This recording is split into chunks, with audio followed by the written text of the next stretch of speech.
welcome to the Charlotte Coliseum, and welcome to the 1993 NBA playoffs. It's Game 4 of the best-of-5 Eastern Conference first round between the Boston Celtics and the Charlotte Hornets, led by the Charlotte Hornets 2-1. Good evening, everybody. Steve Martin here, along with Gil McGregor. 2-1 means in the best-of-5, the Hornets can close this whole thing out with a win. With a loss, though, they must go to Boston for Game 5. And therein lies the contrast. In a game, Gil, that really points out the contrast that have existed between these two teams all along. You talk about a youthful team that likes to get out and run against an established team that doesn't want to run.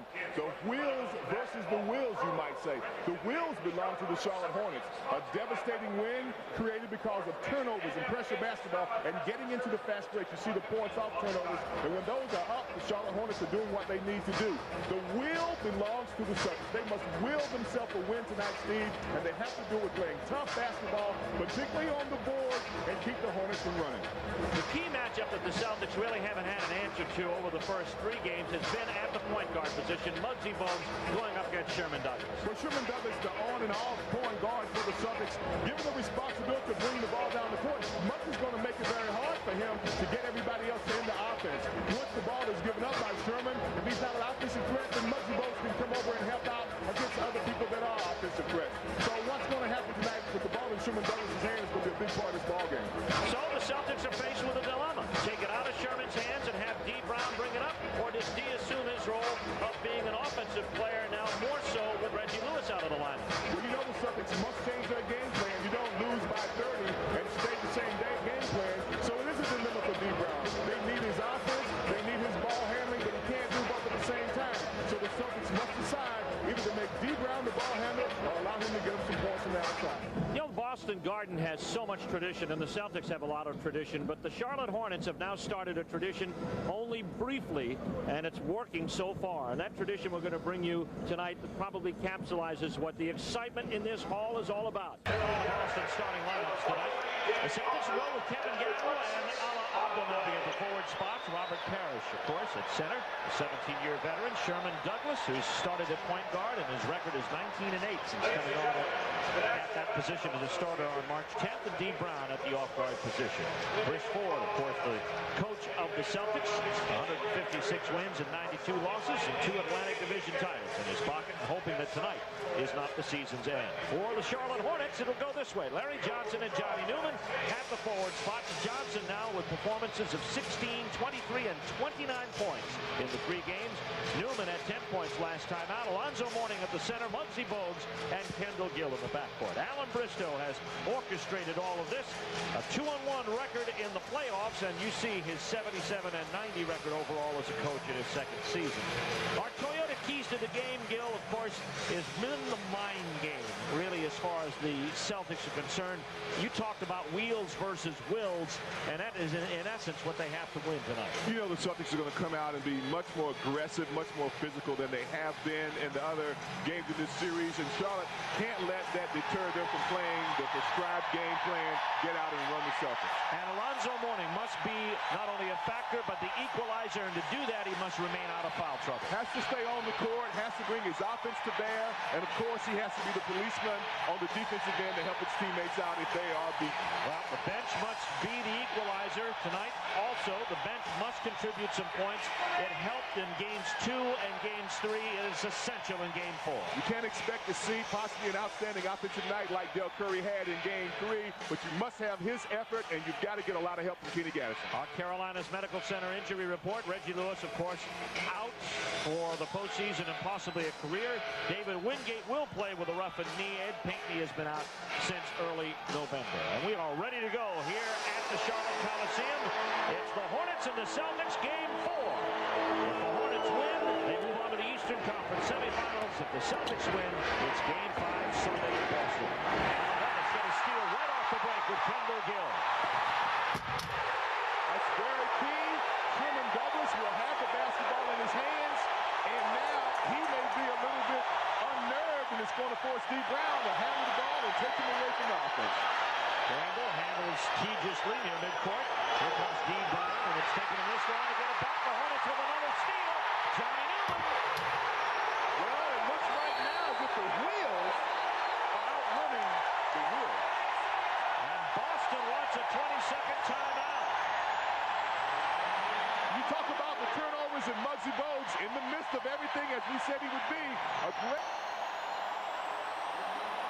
Muggsy says, let me give it back to the guy that created the turnover, and Kendall really highlighted the end of that one. A double in the corner, and Alonzo Mourning smartly taps to the head to Johnny Newman. He says, let me get in on the dunk action here. What a start for the Charlotte Hornets. Well, if you wanted something to get the Hornets' focus in this ball game, you couldn't have picked two better plays than that. The Hornets have yet to go on offense, at least in a set way. Well, you know, that's also going to get the Boston Celtics a little focused, too. They've got to get this ball up the court, and D. Brown is going to be responsible. I don't think Sherman Douglas is going to be asked to do it much more against Muggsy. Here comes D. Brown, guarded by Kendall Gill at the top. Campbell and Newman will be a key matchup. Here's Parrish, and he gets Boston on the board in a very conventional manner, 4-2. And Boston will probably stay conventional. They'll have to call on Parrish. What you have to ask if you're a Celtic fan is how much in the tank does Robert Parrish have? Can he handle Mourning? Can he get him into foul trouble? He succeeded on Saturday, but the Hornets did prevail in double overtime. 7 on the shot clock for Kendall Gill at the top. And he'll take it himself. Yes, thank you, said Kendall. He's got 4, Hornets 6-2. And the Celtics are very evidently trying to double Alonzo. They were shading towards Alonzo, thinking he'd get the ball. Because of that, the defensive pressure wasn't too tight on a guy like Kendall. He jumped up and made the shot. Way to go. Parrish working on Mourning. A classic Robert Parrish shot. He's got 4. You know, in game 2, Gil, the Celtics did a very good job of shutting down Alonzo when it counted in the late stretches of the ball game. And as you pointed out, they are going to the double quickly. The key is, can Alonzo get to the line a lot tonight? And also Alonzo realizing that if they try to stop him, become the decoy. No problem. Let him double you. Because in order to double Alonzo Mourning, somebody else has to be open. If you got a Kendall Gill hitting from the outside, doubling Alonzo is going to be not very smart basketball to play. Mark could open up Larry Johnson's game underneath. Both are trouble for Boston at this point, and Alonzo's on the free throw line. 6-4. Charlotte leading Parrish. Well, you can bet if they're going to double Alonzo Mourning down low, when Larry Johnson sees the ball, he will see a lot of green. Almost as much green as he's got in his bank account. You know, you want to reconsider, that's a lot of green. That's a lot of green. Mourning shooting 80% from the free throw line in the playoffs. Actually 81%, 78% for the season. And he connects 1 out of 2 to give the Hornets a 3-point lead, 7-4. Charlotte, of course, customary fashion, they will show full court pressure after the foul shots. And even more customary now because they realize Boston is a little nervous with the basketball. Abdelnaby doesn't really know what to do with it. Doesn't need to be handling it. D. Brown to Abdelnaby. Faces on Johnson. And Abdelnaby throws it out of bounds. Doesn't need to be handling it. Well, the double ran at him, and he was looking for D. Brown in a hurry, and it didn't happen. He left his feet a passer. We always talk about that, and this time he throws it to the tough acting to Necton sign. Here comes Mourning. And Mourning, as a shooter's touch that Gil talks about so much, the Hornets lead it by 5, 9-4. Now, what's key about Alonzo Mourning scoring, Steve? If he puts Parrish on the defensive, then Alonzo doesn't have to worry about playing so much defense himself. Here's Brown. Flat out fly, and Gamble, who can fill it up. He did it in game 2 and 3. He gets his first entry into the book. It's 9-6, Charlotte by 3. Now, in game 3, Gamble started quickly and filled it up early, but then you didn't hear from him much more after the second quarter. Here's Mourning at the elbow. Planted fire. Abdelnaby gets the rebound. 9-6, Charlotte in the lead. 3 minutes gone in the first. Gamble's open for 3, and he ties it. Just like game 3, a quick start for Gamble, and then the Hornets tighten up the defense on him a bit. You stop his offense, you really take away a lot of the options from the Celtics. They don't have many other guys to go to. Larry Johnson touches it for the first time in the offensive end. Johnny Newman with the rebound to save the possession. Gill and Mourning on the same side of the floor. Here comes Kendall. Back to Alonzo. Travel, rule off the basket as Sherman Douglas positioned himself beautifully in the lane to force the extra step for Alonzo. Well, it was a nice thought. I think Kendall had the idea all along. Alonzo was just a little late in recognizing that Kendall wanted that pick and roll situation. It's obviously there. I would expect those two guys to run it again before the game's over. Sherman Douglas against Muggsy Bogues. Pick and roll coming at the top. Hornets defend it well. Here's Abdelnaby. And nearly had two. The Hornets with the rebound. Score tied at 9. The last touch by Boston. It'll be Charlotte ball. Had an opportunity for a pick and roll, and Alonzo set the pick, but he never rolled to the basket. Kendall was waiting for him to cut to the basket, and by the time Alonzo made that step, he was a little bit off stride, and therefore the walk. 9 apiece, score tied. Johnny Newman comes out front, got a whistle, and a foul is going to be charged to D. Brown, trying to hold Kendall Gill. You know, we talked about D's dilemma, Steve, and another dilemma for D. Brown. He's asked to be an offensive player, and he's got to run around and chase a rejuvenated Kendall Gill. Rejuvenated for about a month and a half now, but certainly in the playoffs, averaging over 20 games. So D. Brown's got his hands full. Had 30 points in game 1, 18 points game 2, 12 in game 3. It saw his minutes down because of the margin. Harris can't contain the rebound. Now you see what happens when Charlotte can get in its running game because of forcing turnovers. They were 4-4 to start the game. Because of getting into the set offense, they haven't had a chance to get the looks at the basket that they want. They're 0-3 once they've gotten into the set. Score still tied at 9, like we've been stuck there for the last 2 minutes as the ball is dried off by Darrell Garrettson, working the game with Bob Delaney and Dan Crawford tonight. And Charlotte will have it with a fresh shot clock. Here's Kendall in the corner. You mentioned Larry not only taking one shot, but the jumper. You got to go inside to him and get him started early down low.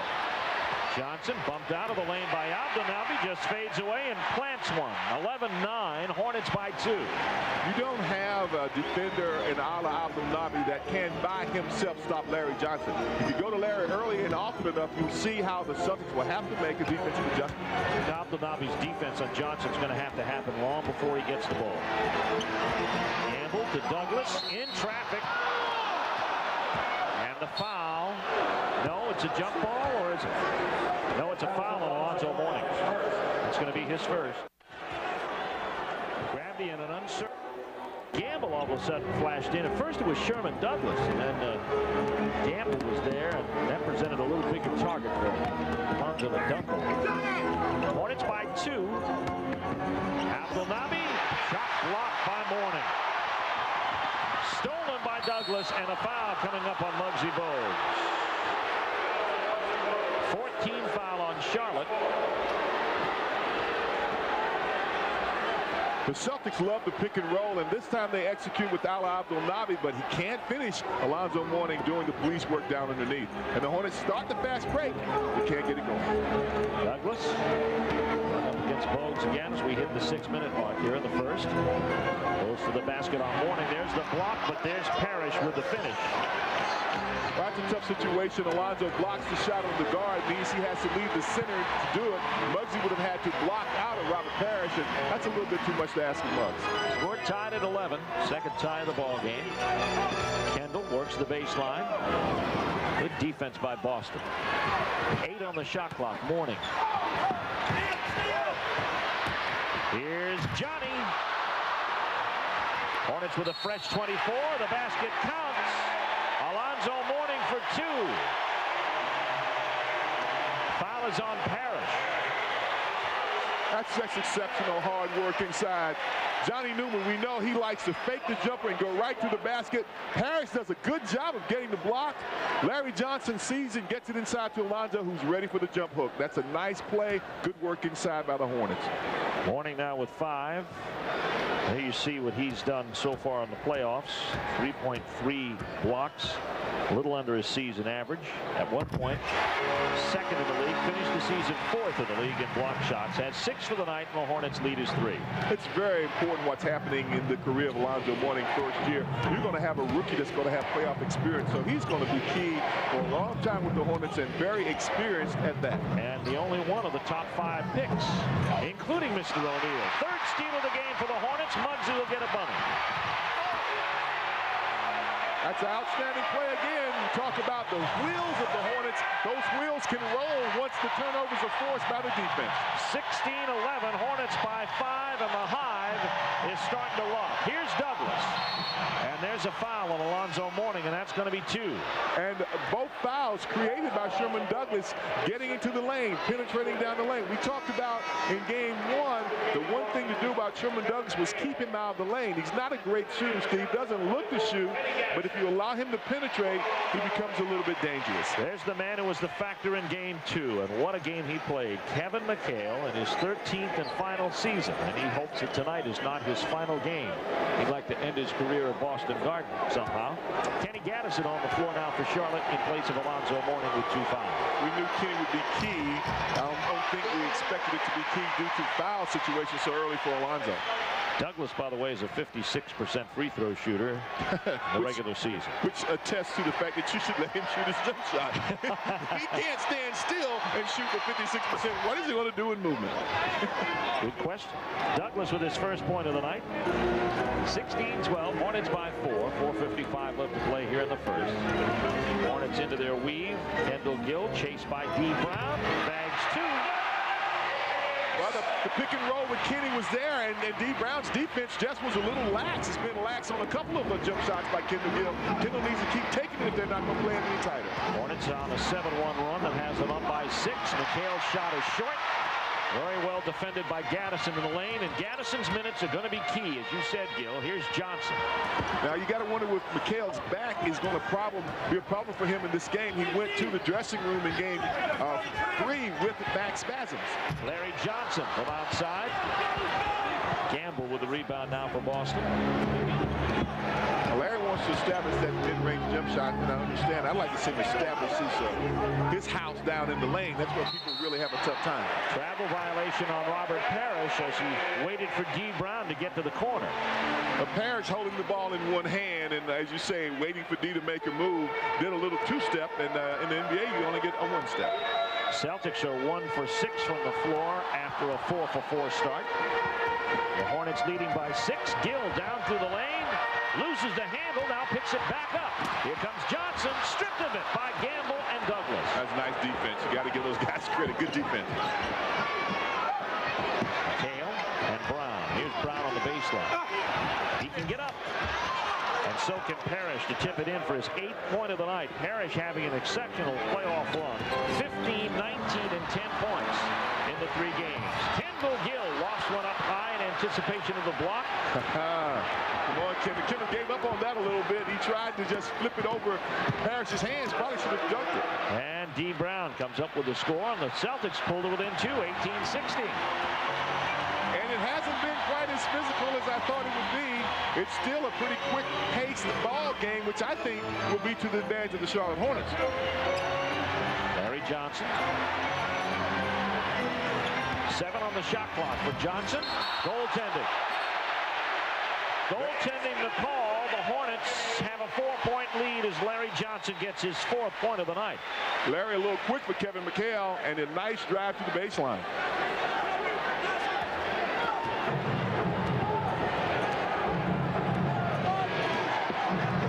Talking about Larry trying to establish that short-range jump shot. He abstained from taking it that time and just went right to the basket.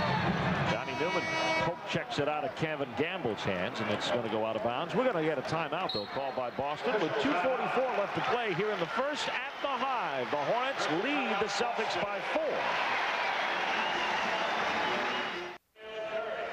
Boston with the ball, and Del Curry, the sharpshooters on the floor. Matched up with Kevin Gamble. Here comes Brown in the center of the floor. Ball is tipped by McHale, and he can't make it work. Johnson with the rebound. Bogues to Johnson for 2. Well, the Hornets take every opportunity to get out and run. McHale never could get up off the floor and get back, so it was a 5-on-4 situation, and Charlotte took advantage. Charlotte by 6 once again. Brown along the perimeter, looking for McHale. The help comes from Curry.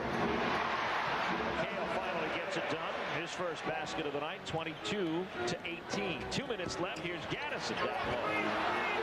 Gaddison trapped. Comes out of there, and the a jump ball is going to be called. They say Brown and Gaddison both touched it on the end line. Muggsy Bogues can really give the ball to people. Look at that behind-the-back pass to Larry Johnson. You have to be happy if you're a big guy playing on the same team with Muggsy Bogues. Here comes Sidney Green into the lineup for the first time, and that will move Muggsy Bogues out.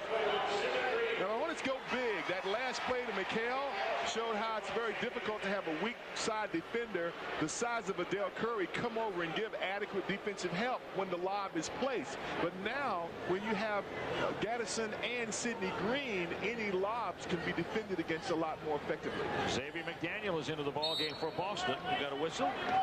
Quick tip, I believe, by the Celtics. Tried to steal one that time, didn't they? Yep. And it looks like it's going to be Boston Charlotte ball because of a jump circle violation by Xavier McDaniel. Oh, yes. Now, Xavier McDaniels has to come in and play some effective basketball, not just brutish or bully basketball, but expect Xavier to come in trash talking and trying to get everybody flustered, and he may not be an advantage to his team if he does that. Well, he talked to the Boston Globe yesterday and said some of his family and friends from nearby Columbia, South Carolina, worried that he wasn't playing the same game.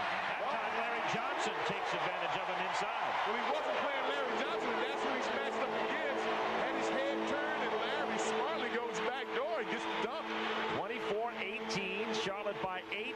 Let's see how these two mix it up. McDaniel.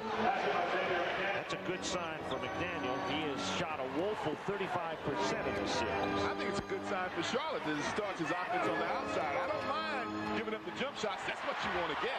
Curry inside to Gaddison, and what an assist. You know, Dell had 27 points, but you also have to talk about his 6 rebounds, his 5 assists, and his 3 steals. All around, great game for Dell Curry. I guess the best basketball game I've seen him play as a Hornet. 26-20. Parrish. Green with the rebound, and Sidney has garnered a rebound each time he's played in this playoff series. Here's Kendall. Fade away. Whoops. Plus a foul. You talk about a guy stepping up in the playoffs, lifting his game to another level. Well, that guy certainly is Kendall Gill. 8 points for KG. Kendall, under control, uses that spring, gets the jump shot off, it hits on the elbow. Says, no matter, I'll make it anyway. Kendall on the line. Gill averaged 62% from the floor the last 5 games of the season. All wins of the regular season by the Hornets. He has 9 here tonight, and the Hornets out to their biggest lead now, 29-20, with 49 seconds left to play in the first quarter. And as they get to that lead, the Celtics have to slow it down to make sure they get a good shot, and slowing it down helps the Hornets to keep the lead. McHale leaves one off the side. Green with his second rebound. Here comes Gill back the other way. And you see the size of Sidney Green pays off. Kendall Gill. Well, who steps into the zone tonight? I think we found one candidate.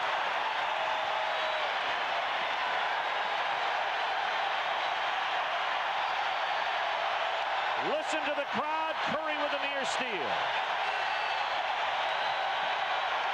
Celtics are really standing around, not picking and rolling, and not getting a good shot.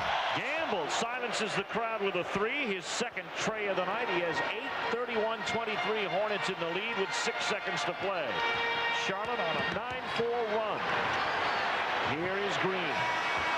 And that'll end the first quarter of play, but a good one for Charlotte. 31-23 after 1 in Game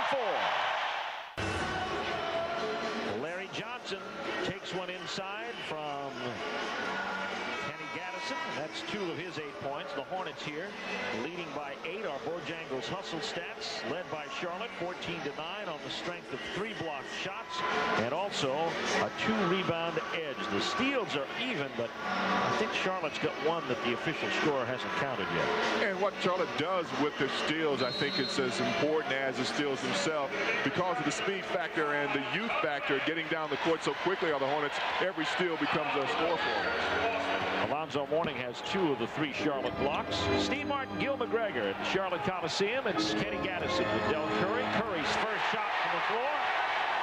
Oh, well. He points to the crowd. Now, I'll tell you, if he is still in that zone that he was in a night ago, 2 nights ago, the Celtics are in some deep trouble. Hornets by 10.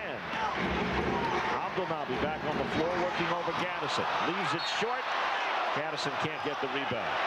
And Gaddison, I think, is saying that Abdelnaby pulled his arm after the miss. Charlotte got away with one. Bounce to Gamble. Gamble, free pass. Gamble leads the Celtics now with 10 points. He's a guy that you have to stop. He can have a big night, although he hasn't had any lately. Shot by Curry goes in, but I think there's a foul beforehand. And the foul is going to be charged possibly to D. Brown. That's going to be his second. D. Brown matched up actually against Tony Bennett, but trying to switch off and help on Del Curry. I'm sure the Celtics remember what Del Curry did to them, and they're very conscious of not letting Del get started. So you'll see a lot of help being given against Del Curry. Curry gets it back out. Here's Johnson. A minute gone here in the second. Still plenty of time in this possession. Bennett working the baseline with Sidney Green. Gaddison over the top. And we've got an over-the-top rebounding loose ball foul charge to Gaddison. That's his first, team's first. That wasn't the strongest of shots taken by Sid Green. He tried to shoot his jump hook, and it put Gaddison in a position where he had to go to the top to rebound. You want the ball inside to Sidney. You want Sidney to take it right to the basket. You have to force people to foul you in playoff action, Steve. You don't want to take a shot that hits nothing and you not get hit. Every time you get an offensive opportunity, particularly close to the basket, you have to get either a score or you have to get fouled. David Wingate in the game for Larry Johnson. He'll be matched up defensively with McDaniel. There's Abdelnaby now with Gaddison. Whistle, travel. It was that skip that you talked about earlier. Same move. Olive got away with it the first time. The ref saw it this time. He bumps you with his body prior to trying to make his offensive move and thereby moving both feet. So that's Boston's 6th turnover. I'm glad you remember that, Steve. I try to listen to everything you say. Everything. Still waiting for his stock tip. Gaddison. Yeah. Nice use of the glass by the Gat man. He's got 4, 35-25. He had a very good line in game 3 with 9 points. Outstanding line. 4 rebounds. He had 5 assists, which is a little unusual for him. D. Brown at the top. Hornets by 10. McHale and Green battle. Hornets get the rebound. David Wingate. Green is doing a great job of using his body against Kevin McHale. The Celtics have not been able to call on McHale. Give and go to Gaddison. Oh, my. Oh, my, Gad. But the respect garnered by Del Curry's shot set that play up. No doubt. Hive is alive. 9:54 left to go in the first half. The Hornets lengthen their lead to 12. Abdelnaby gets behind Gaddison and gets his first basket of the night. McKinney was caught in limbo. He didn't know whether to try to reach around in front or try to stay behind, and you have to make up your mind defensively down low to be in one position or the other. And since he wasn't in either, it was easy for Abdelnaby to get the pass. Bogues trying to organize his pick and roll with Gaddison. Now uses it as a screen. Curry with a rebound. Abdelnaby with a rebound for Boston. Fox in the open floor. Former Tar Heel star who closed the season quickly with 59% shooting over the last 20. Misses. Well, that wasn't a good decision. He had no rebounders. He just shot the ball before his teammates got back.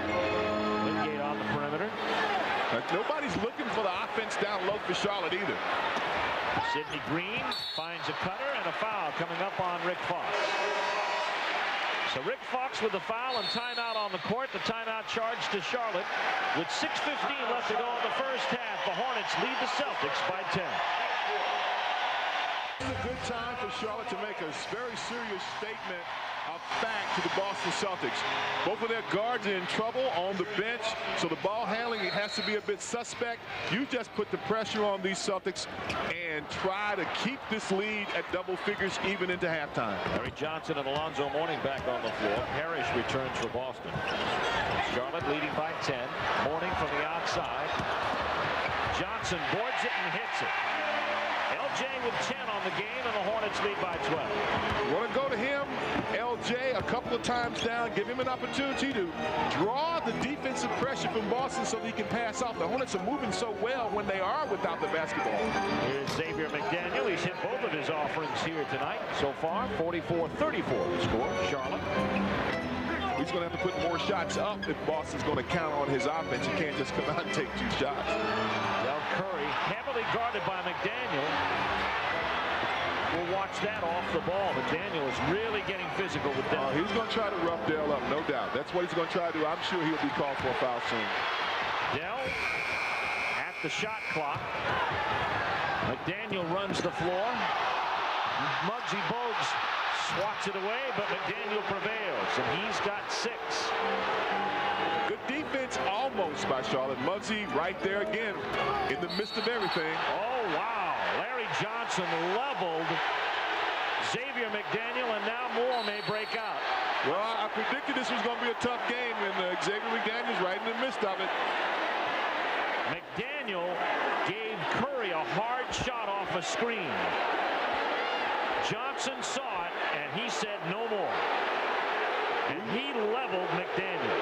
Trying to protect his teammate, but he's got to stay in the ball game himself. Now, McDaniels bumps Curry, and Johnson clears McDaniels out. And Rick Fox, in trying to plead the case a little too vehemently, gets hit with the tech. And we have, I think, technicals at both ends. There'll be a technical on Larry Johnson, an offensive foul on Larry Johnson for the screen, and a technical on Rick Fox at the other end. First, the chuck comes right on Dell Curry, and Larry trying to protect his teammate. Maybe he didn't hit Xavier quite that hard. I think Xavier sort of gave him a little bit of flop for emphasis.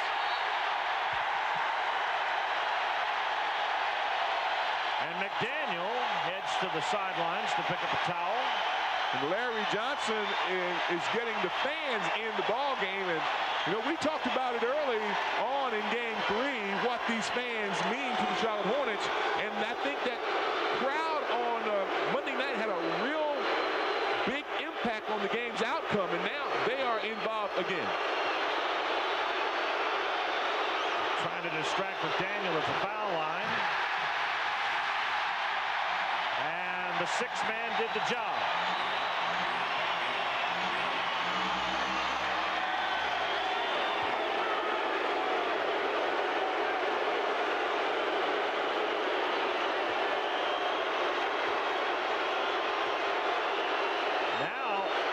The call on Larry is going to be a flagrant foul.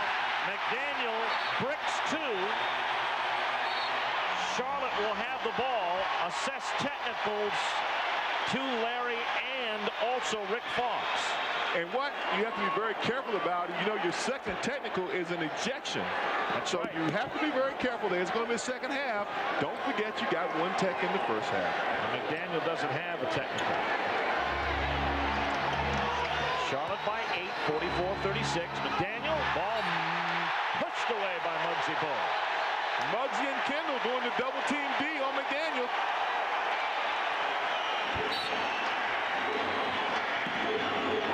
Good play by Kendall. He gets the block. Here's Douglas. In the lane, 2 on the shot clock. Nice tip by Rick Fox. I think that was blocked also by Kendall, and Rick Fox very opportunistic with that tip in. Celtics now pulled it within 6. Here's Johnson, and now Abdenabi tries to get physical with him. 6-0 run for Boston, pending this foul shot by Johnson. But apparently Boston has decided to make this thing physical. We knew it would happen. I think we thought it would happen a little bit earlier. Now Alonzo looking at taking Paris. Paris goes for the fake, but keeps him underneath the basket. So the basket helps play a little bit of defense. As Alonzo turns, he turns into McHale, he turns into Douglas, but he gets the foul. McHale was the man who picked it up. That's his second team foul on Boston here in the 4th. And Warning to the free throw line with 9:23 left.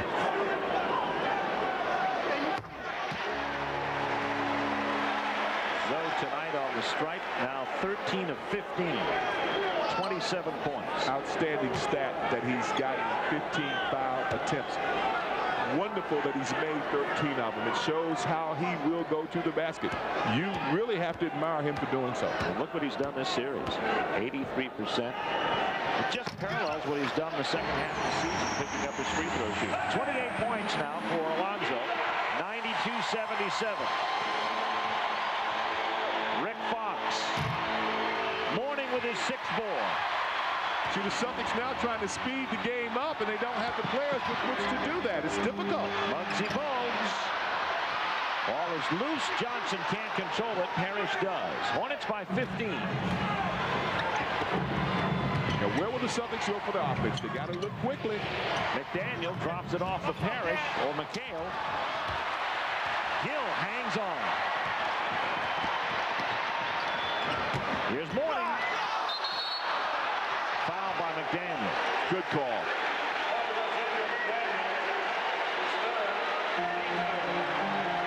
And you see the dilemma that the Celtics are in. They're forced to foul. They're forced to play a quicker tempo than they are accustomed of doing. And the Hornets still working hard. McHale tries to throw it off Kendall Gill. Kendall kind of sucks the chest in, keeps the ball, and the fast break is once again begun. Did you see McHale gaze at the bench and say, what more can I do? Retire. Okay. May happen in 8 minutes and 43 seconds. Mourning on the free throw line where he continues to drill the Celtics a deeper hole. 93-77 with 8:43 left to go here in the third. If the Hornets hang on, they wait for the winner of the Indiana-New York series. That series may start Sunday unless Indiana wins tomorrow night. Then game 5 of that series would be Sunday night in New York, and then the Hornets, if they survive, would start their semifinal series with the winner early next week. 93-77 as Zoe misses or makes and misses. McHale with it. Hornets will double big on him. McDaniel from the outside. Good rotation by Charlotte. McDaniel with a nice shot. It was a nice basket by McDaniel, but really good defense on McHale. Larry Johnson coming over quickly to help out. 93-79. Charlotte by 14. Mourning open at the top. Use Gaddison for his screen. McHale with a rebound. This is where the Hornets defense again has to take over. If the offense isn't clicking, make the defense work for you. Parrish from the baseline. Douglas with the stick back. Douglas with 7. 93-81, 12-point lead. Celtics can sense their way back into this thing, and the Hornets crowd trying to implore their team back into it as well. Bogues has it. Yes. It is obvious that communication between Larry Johnson and Muggsy Bogues when the double comes from Douglas has been well thought out. Muggsy stays on the opposite side of the court, and Larry throws a skip pass to the other side of the lane. Muggsy wide open for the jumper. Parrish bothered by Bogues and Mourning. Now here's Douglas. Fox for 2. Fox now with 10. This is his best game of the playoffs. The interior defense getting just a little bit lax. They're allowing the Hornets or Douglas to penetrate and the Celtics to get the ball a little too close to the basket. 95-83. Hornets here by 12. 6:53 left to go. 7 on the shot clock. Kendall Gill gets into it. Kendall's been kind of quiet. Hornets get the rebound back. Johnson calls for a timeout. 6:39 left to play. Alan Bristow wants to talk things over. 95-83 the score. The Hornets by 12 in game 4.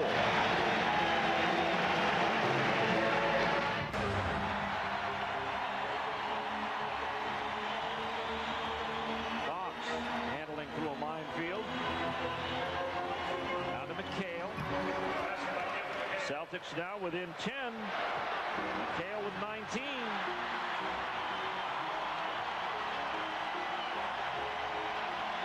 Crowd standing. Hornets in a little bit of a drought here. Larry Johnson shot blocked by McHale. McHale's telling his teammates to run while he walks. Go ahead, guys. Go down the court. I'll be there. Here's Parrish. Parrish guarded by Zoe. Basket doesn't go, but Alonzo. Now it's going to be Kendall Gill picking up the foul. That's a real good situation for Charlotte that it wasn't on Alonzo. That would have been number 5.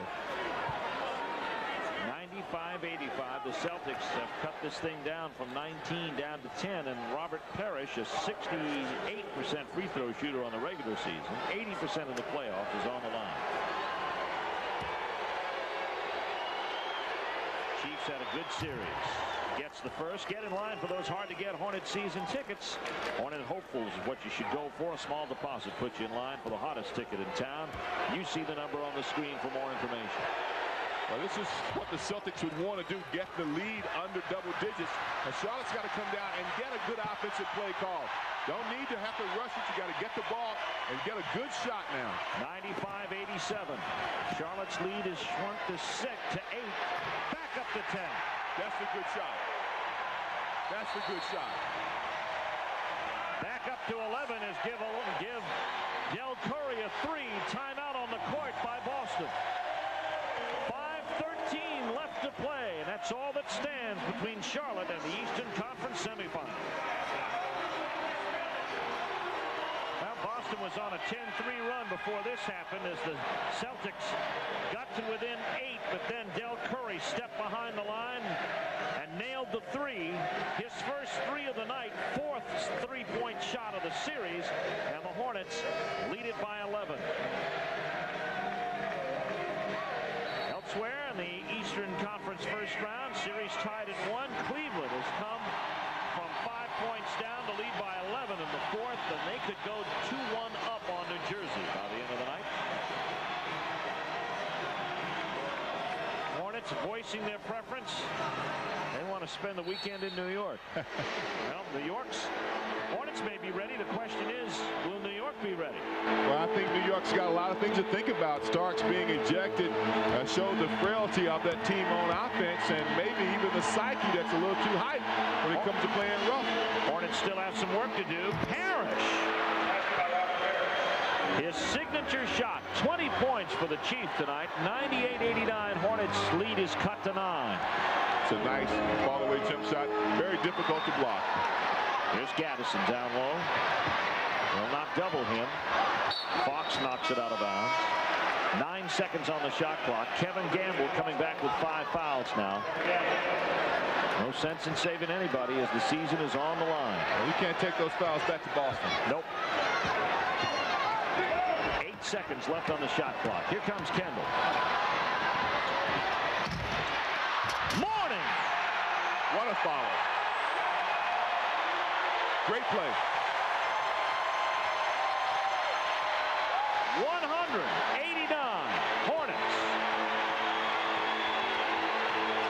McDaniel silences the crowd. McDaniel having a pretty good night with 16. He's had a good season against the Hornets at 18.5 points a game on average, 50% from the floor and 9 rebounds. Well, he has to come up big because we talked about the deficiency in an offense that has lost some key players. Here's Gaddison in the lane. Gets fouled as he went up by Parrish, and that is going to be 4, I believe, or is it 5 on Parrish? Let's check the foul total on him. Check his last play out, Steve. A miss by Kendall Gill and Alonzo Mourning so quick to the rim. McHale can only stand and watch as Alonzo catches it and dunks it back. I think that's 4 on the Chief. Gaddison misses the free throw. Not the time of year or game to be missing foul shots. That's going to be 3 on Parrish. Gaddison has struggled from the foul line in the playoffs. 2 for 8 now on the stripe in the playoffs. 2 misses. Boston has it back. Charlotte needs a stop.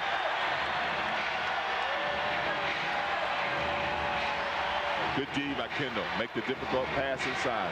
Parrish sees Douglas. Nice feed to Douglas. 9 points for Douglas. 7-point lead for Charlotte. 193. Double fist pick and roll with Kendall. Kendall knocks it down. That's a good combination to have Kendall and Alonzo running your pick and roll, because somebody will have to step up and decide to guard either the picker or the roller. You can't leave either of those guys one-on-one. And a foul away from the ball on Alonzo, and that is 5 on Zoe. a good foul. He wasn't going for a rebound, wasn't going for a block, just jockeying in position with Parrish. And here's Alonzo trying to hold Parrish out. Not the time. Parrish had not even received the ball. You're going to make the foul, at least foul when you're trying to stop a basket from being scored. 4th team foul on Charlotte. Both teams right at the edge of the penalty here with 3:09 left to go. The 5th personal on Alonzo, who stays on. Muggsy Bogues comes in for Del Curry. McDaniel's open. And McDaniel bags his 18th point of the night. It's 102-95, 7-point lead. Daniels 8 of 13 from the field, so he's having an outstanding night. There's Gaddison. Again, they're not doubling him.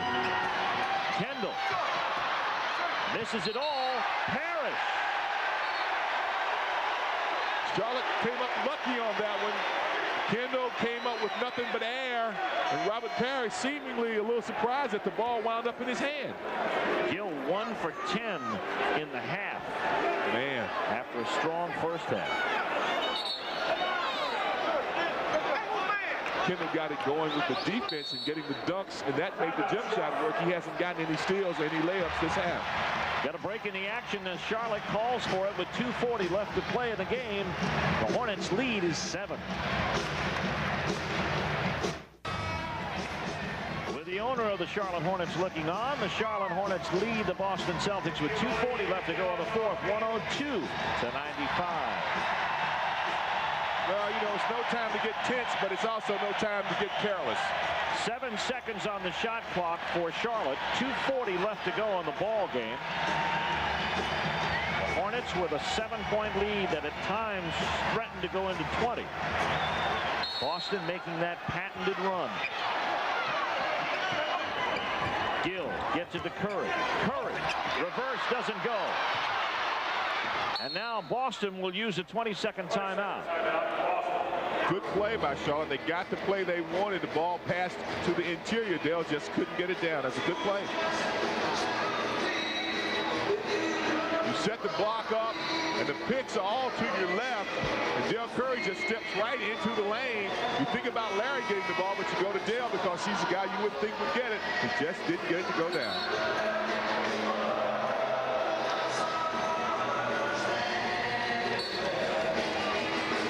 Boston has to think about its strategy now, and that every opportunity they get has to be one where something is realized. You won't see the Celtics look too much from the outside.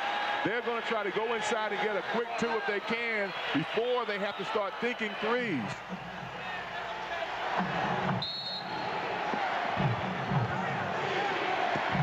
Defense full court, Harry against Xavier, and Xavier's been hot. He's had the hot hand as of late. Gamble with the ball. Down low goes to Parrish. 2:23 left. Basket by Robert Parrish Parrish. gets it. And Boston drawing close to within 5. Well, that's what you expect the Celtics to do, to try to take it down low. Charlotte has to answer with a score, either from the foul line or a good basket. Now the Hornets only have 1 timeout left. Gaddison in the paint to Bogues. 7 on the shot clock. Gaddison moving inside. It's going to be Hornets ball with 1 second left. And what Charlotte did, Steve, was go to the people that they don't usually go to. Muggsy and Gaddison are not your first or second offensive choice. Therefore, you lose a shot clock situation and never having the ball being touched by your primary scorers. You've got to go to Kendall. You've got to go to Alonzo. You've got to go to Larry. That's all there is to it. Johnson.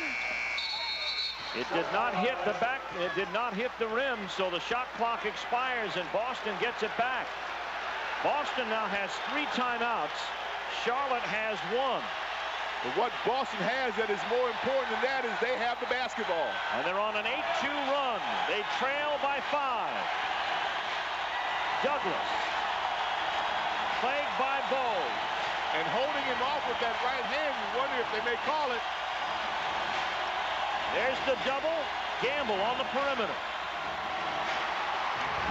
It's a 3-point game. Gamble with 12. 1:33 left to go. Can the Hornets hang on and advance to the second round? And they have to be very careful with that last timeout. It's a precious one, so they're not going to call it early. Here's Gill. Boston has turned up the defensive screws here. Johnson to Gill with 5 on the shot clock. Bogues. Mourning tries for the rebound. McDaniel got it. Back the other way. Here's Gamble. It's a one-point game. 102-101. And again, you didn't have your primary offensive people taking the shot. Larry Johnson has it at the point. The Celtics going to force him, try to force him to the left, and you'll see him double. Douglas with the steal. Boston in the lead, 103-102. An incredible comeback by Boston, and Charlotte has to use its final timeout. The Leprechaun came south, and right now he's threatening to send this to Game 5. The Hornets use their famous isolation play that's known as Dallas with Larry Johnson, and he's turned by Xavier, and here comes Sherm Douglas. We've talked about his poor ball handling all night, but tonight he returns the favor, turns the tables, and comes up with the big steal to give his club, the Celtics, the lead. By our count, Charlotte is out of timeouts. Kendall Gill at the top, hampered by Fox. Gill takes the shot. Parrish with the rebound.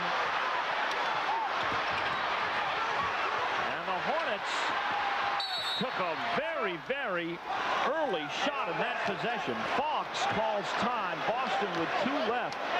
24 seconds left to go. 17 on the shot clock. Boston talks things over.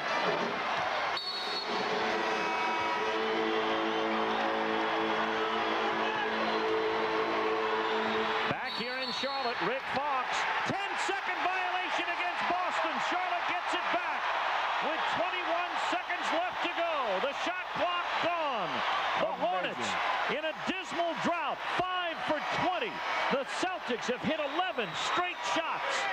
Boston gives the ball up to Charlotte. The Hornets will have 1 crack to do it. That belies the fact that the Celtics did not have the people handling the ball like they wanted all night. You said Fox would probably be part of bringing the ball up the court, and this time he was a little slow in doing so. The Hornets now down by 1. Tony Bennett is in the game, replacing Muggsy Bogues because of his half-court ability to shoot the jumper. Charlotte has not been able to get shots off in their half-court offense the last 5 or 6 trips down. Good defense by Boston. Johnson has it. They'll go to Dallas one more time. McDaniel plays way up on it. 15 seconds to go. Johnson spins to the lane, turns, puts the shot up. No good. Mourning tries to tip. It goes to the corner to Gill. Boston, Charlotte ball. 3.3 seconds left. Larry got the shot he tried to get. Got it inside, but some tall timber to shoot over. 103-102, Boston. Charlotte out of timeouts. Here's Mourning, the shot. Good! Game over! It's over!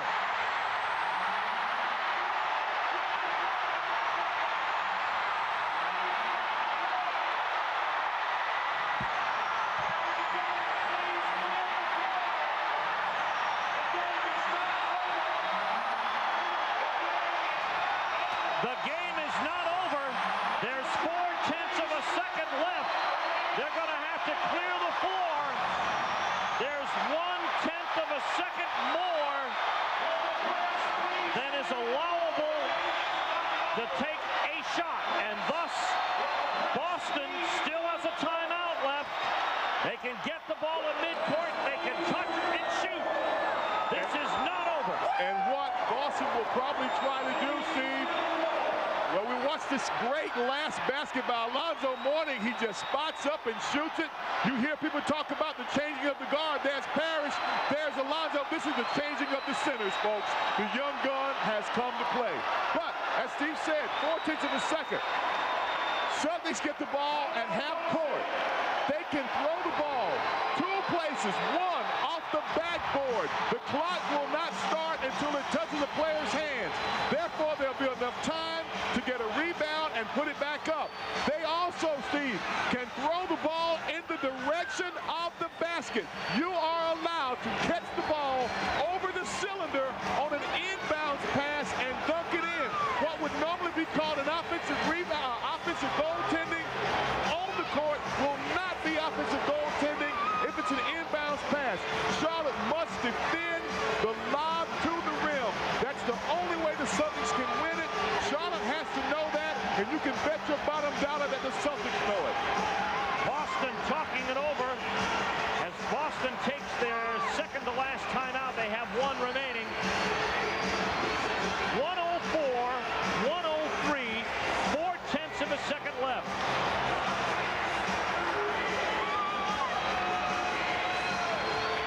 This is the agony that followed the ecstasy of the jump shot.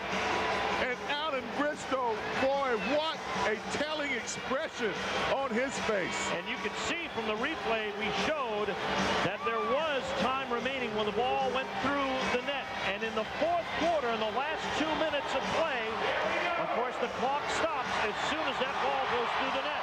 Each time around. Does Charlotte, Steve, guard the passer?